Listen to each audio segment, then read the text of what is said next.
Card Monte. Let's talk about the media in this country, which of course that means the BBC, because the BBC is the media in this country. Yeah. And you've had your run into the BBC. Sure. I'm not sure if and everybody. Have you been banned currently, or you're not banned, or are banned, or? I think I'm effectively banned. You're in the penalty box. For the moment. Yeah. Okay. And I was on the 10 o'clock news. I'm sorry, the 10 o'clock live show a couple of years ago, talking about. I was saying, hang the bankers. Yeah. And one of the Lovies comics, David Mitchell, was aghast that anyone would make the suggestion. And there was a huge brouhaha, and they were really trying to defend the bankers, even though the Goldman Sachs banker at the table said, well, yeah, maybe we should hang the bankers. Why are comedians who would be, you would think, on the cutting edge of satire and really pointing the finger where it needs to be pointed, so reticent about attacking the bankers, yourself excluded, of course? Well, I think it's the ones that are, I mean, David Mitchell was brilliant, but there's a certain thing of the people who are allowed on television becomes a narrower spectrum during times of crisis. So comedians talk about this. They say in times of austerity, you'll find that like happier comedians do better. You know, Michael McIntyre, people like that, because people want to forget about stuff, and that's true. But also, more challenging people start to go out at the edges. They start to not appear on TV because you need a really stupid population. You can't rip people off like this with people who have any information. So you don't just need a stupid population. You need you need people, 15 million people a week watching a dancing dog. I mean, that's what you need. People just, you know, if you're going to get away with this. Is that a nice way to talk about Sir Forsyth? Is he still alive when this goes out? When do you go out? Friday? Freddy's he's a dancing dog, a dancing poodle to distract the population. Is that a nice thing to say, Frankie? That would be a lot better. Now, you have a visitor in Scotland, of course. Donald Trump has shown up with a golf course. Yeah, he's a nice American, low-key American.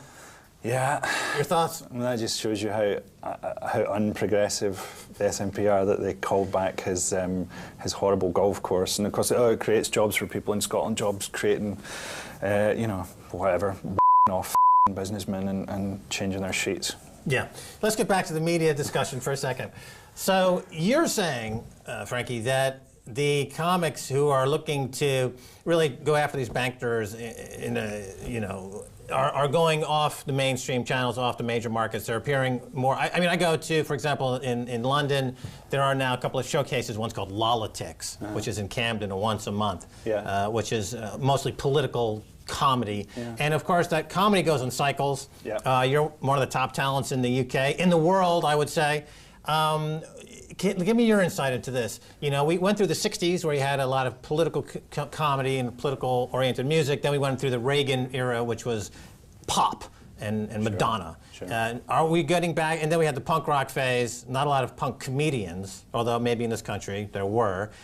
Where are we historically on the culture cycle? Frankie Boyle, your thoughts? Well, you're in a point where it's been held down into what it would probably come back up into a cycle of rebellion again, is kind of been held down because they need people to be saying as little as possible at the minute because of all the various massive frauds that are going on.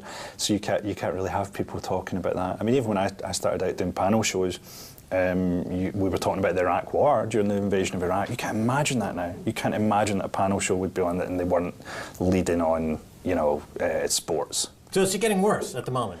Well, it's getting worse, but you've got to remember there's the literal meaning of things and there's like the doctrinal meaning of things. And I think Chomsky talks about a lot where he says, so like political comedy literally to us means, you know, Bill Hicks, George Carlin, people talking about politics.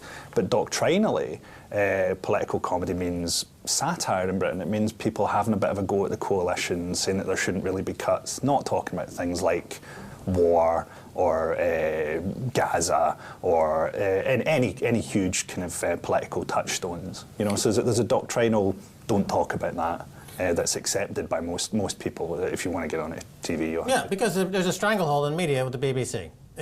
So how come there's so little media diversity? In the print page, there's different print, you know, left-oriented print newspapers, somewhat, compared to the U.S. But a lot of people here would say that doesn't exist. That the Guardian is just very, you know, just a little bit less to the right than, let's say, the Telegraph. Sure. But compared to the U.S., there is kind of this left wing. But on TV, however, It's all right wing. There's no left at all on TV because it's all dominated by the BBC. And I was just reading a documentary about BBC. In fact, hides taxes through the Netherlands, just like Starbucks and Google and all these other companies. So they're just a corporate slime bucket as well. Your thoughts? Yeah. Well, I mean, you've got a situation really where if you look at certain things being reported by the BBC, so if you look at something like Israel-Palestine or something, you can see a great deal of what would seem to be institutional bias there.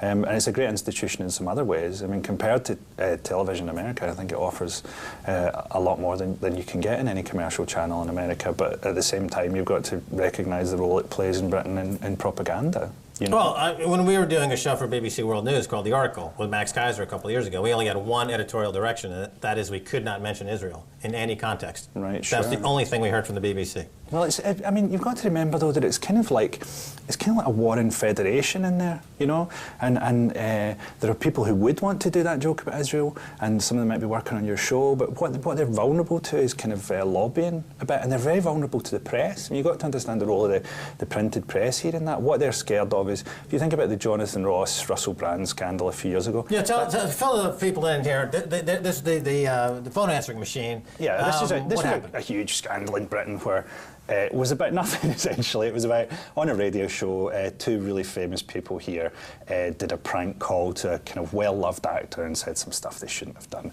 But that is still a bigger scandal than the current paedophilia scandal in the BBC. It's still, the Jimmy Savile scandal. Yeah, if you were to look at column inches, I bet it's still a bigger scandal. Right, so Russell Brand left a message on a phone answering machine where he made fun of a guy and used a very spicy language. Yeah. That became a huge scandal, and BBC was censored, and it was covered. But the Jimmy Savile scandal, where he's involved in over, I think, 400 cases of child pedophilia, this kind of is swept under the rug. Sure, I mean, and that's what they're scared of. If you're talking about why they're scared editorially, they're scared of newspapers that can come out every day with big guns and they could just put you on the front page every day until, you know, your Director General has to resign. That's what they're really scared of. There's a lot of good people in there, you know. Well, this Thatcher funeral, of course, big virtual state funeral. It was a state funeral, yeah. And